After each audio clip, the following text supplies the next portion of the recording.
Here's Chief Meteorologist Gannon Medwick with your first alert forecast. You may not have needed your sunglasses first thing this morning, but they'll be a good idea for this afternoon as the clouds continue to thin on your West Shore home. First Alert Skycam network. We're checking out Southport, or at least the view from across the Intracoastal Waterway to Oak Island Light, Caswell Beach. Let's head up the Cape Fear River to the Murchison Building view in downtown Wilmington here at lunch. Just the last little vestiges of some of those stratocumulus clouds that really put the clamps down on sunrise in most cases today. And then farther upstairs in the atmosphere, there's some cirrus clouds, but it's easy to see the blue sky and the sun coming through. That's a little deceptive because as we check stats from ILM Airport and in first forecast all over the Cape Fear region, it is not a warm brand of sun on this November afternoon. It's a 54-degree temperature all over the map. We had low and mid-50s, just going to continue to scrape and claw our way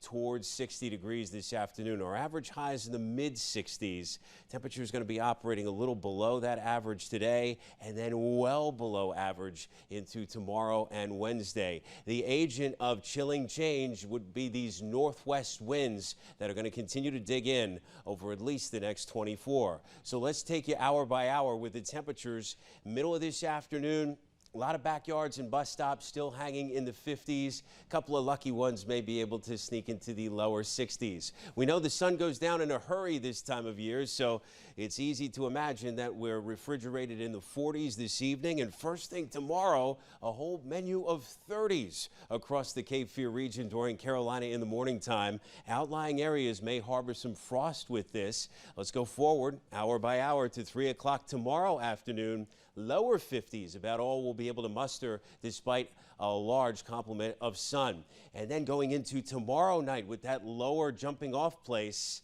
temperatures fixing to get even colder. This is a freeze, and in some cases a hard freeze, making sense first thing Wednesday. Want to alert you to that from a people and pets standpoint. The growing season over officially for most of the Cape Fear region, but to the extent you have sensitive plants outside, you want to mind those. And then some of these far inland areas where you're seeing some deep down 20s. Well, pipes, the fourth P, people, pets, plants, pipes, a consideration. We also consider the tropics, kind of ironic with all the cold weather in our forecast, but hurricane season officially still going on, Kim, through the 30th. I'm pleased to say new storm development not expected across the Atlantic basin in the next 7 days. So let's get back to our 7-day weather. We finish mild, but certainly for the early goings and in the middle, some of those cold nights really stand out. Back to you.